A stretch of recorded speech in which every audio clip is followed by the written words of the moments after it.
आणि तुम्ही पाहू शकता मागील व्हिडिओमध्ये तुम्ही पाहिलंच असेल की आज त्यांच्याकडे त्यांची मॉम चेअर आणि त्याचबरोबर आपली मॉम मॅट आणि आपलं फूट मसाजर विराजमान झालेलं आहे। आणि दिवाळीच्या शुभ मुहूर्तावर आईच्या घरी आज ही आईची आरोग्य देवता आलेली आहे। तर आपण काही गप्पा आईशी मारूया। नमस्ते आई। नमस्ते। साधारण कधी आपल्या थेरपीला जॉईन झाली होती? आता देवी वस्तीत बसले तेव्हा वर्ष झालं। ओके, नवरात्रीमध्ये जॉईन झाली होती। आई काय काय त्रास होते तुम्हाला? मला त्रास म्हणजे पुष्कळच व्हायचा। शुगर 300-400 शुगर असायची। 300-400 शुगर। त्याच्यामुळे बीपी होता, डोळ्यांना त्रास होता। डोळ्यांचं ऑपरेशन करायला सांगितलेलं डॉक्टरने, 80,000 रुपये सांगितलेलं मला।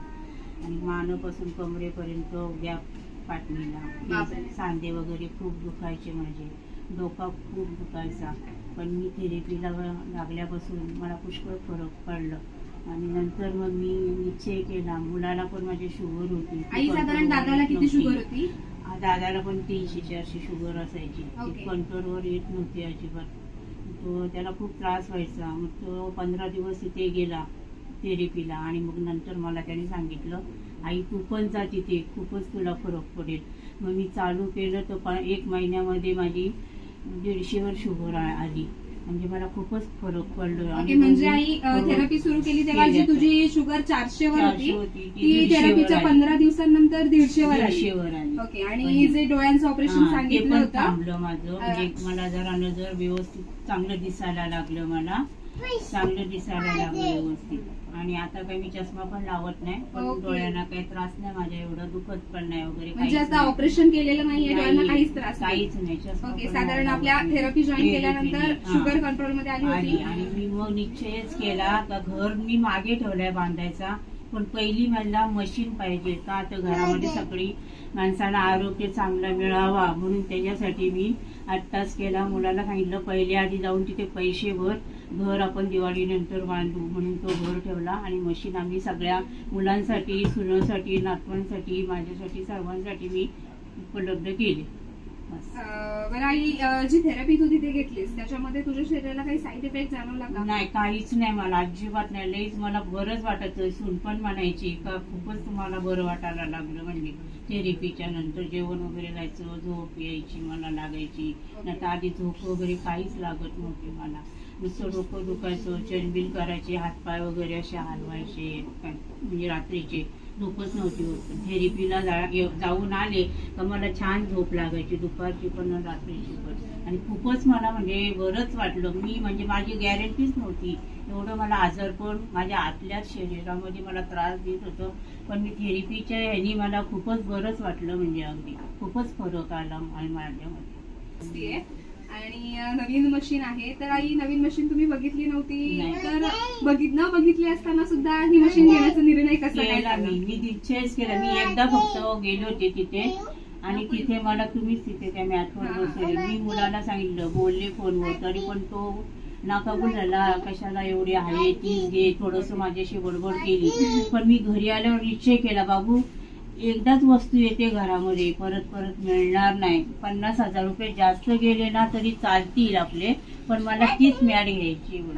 मग नंतर त्याने तुम्हाला फोन केला मुलाने आणि मग सांगितलं का ती मॅट आम्हाला चांगलं आठवतं। पहिल्यांदा मॉम मॅटचा डेमो घेतल्यानंतर लगेचच निश्चय झाला की नाही मॉम मॅटच पाहिजे। हो हो, मी निश्चयच केला। तो बोलत होता तर ती पण चांगली आहे मशीन, मी पण आता निघाले ती पण चांगली आहे, पण 50,000 रुपये अजून जास्त घालायचे। म्हणजे असू दे बोले, गेले तरी चालतील, दवाखान्यात गेल्यावर 50-1 लाख जातात बोले, तेव्हा आपण विचार करत नाही। आणि आपल्या आरोग्यासाठी जर 50,000 रुपये जास्त गेलेले चांगले असतात बोले, त्याच्यात कंसाई करायची नाही।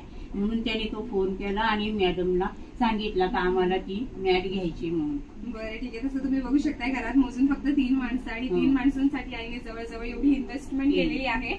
आणि फार छान वाटतं असे विचार ऐकून की नाही, आरोग्य सगळ्यात पहिलं असलं पाहिजे। आजकाल दवाखान्यांचा खर्च आपण सगळे बघतोय आणि त्यामध्ये सुद्धा आपण बघितलेलं आहे की अफाट खर्च झालेला असतो।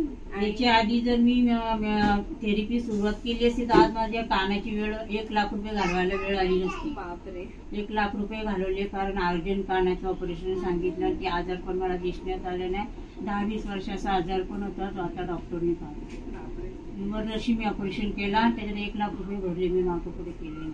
अजून टाके पण काढले नाही माझे, 8 दिवस पण नाही झाले। बरं, आता ह्या मशीनचा आता डेमो घेतला पहिल्यांदाही तुम्ही याच्यावर झोपलात, कसं वाटलं? मस्त बरं, एकदम उत्तमच आवडली. ओके, मग आधी आहे मला बुद्धी दिली तुमच्यापर्यंत जायची ना, माझ्यापर्यंत देवानीच मला ही फिरून गेली. आपण असं म्हणूया की एक कृपा आहे.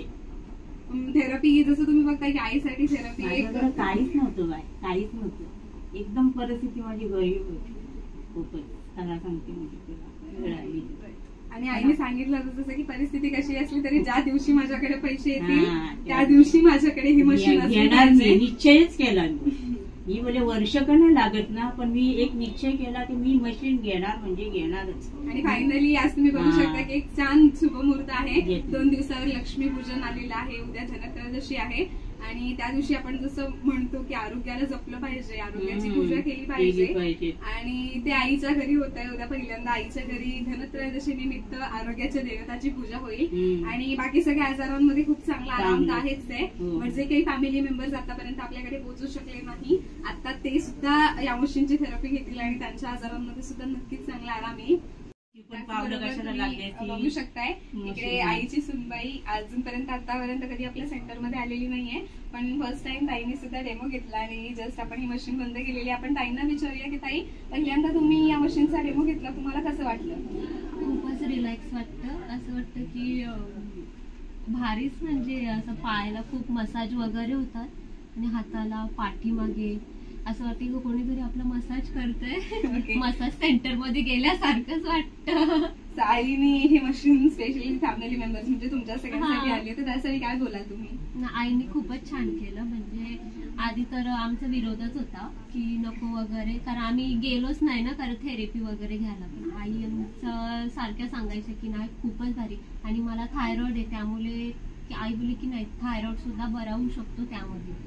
सो आज तुम्ही याच्यावर झोपलाय, सो त्यावेळी तुमचा विरोध होता, त्याच्यावर काय बोलाल की त्यावेळी विरोध केलेला चांगला की आईंचं ऐकलं ते बरं झालं? नाही, आईंचं ऐकलं ते खरंच बरं झालं. अजून जर विरोध करत राहिलो असतं तर कदाचित मशीन घरी आली पण नसती. येस, बट आज मशीन आलेली आहे, तुम्ही स्पेशली त्याची थेरपी घेतली आहे आणि तुमच्या आजारांसाठी मी म्हणेन आईने एवढा मोठा निर्णय घेतलेला आहे. आईने जो निश्चय केला त्याच्यात नक्कीच मी म्हणेन आईला यश मिळालेलं आहे आणि आता घरात सगळ्यांची खूप छान थेरपी होईल आणि त्याचबरोबर सगळ्याच आजारांमध्ये आराम येईल. सो आई आता व्यवस्थित मस्त थेरपी हा, आणि पुढे जे काही आजार छोटे छोटे राहिलेले आहेत शरीरामध्ये ते सुद्धा नक्कीच बरे होऊ दे. ठीक आहे, थँक्यू.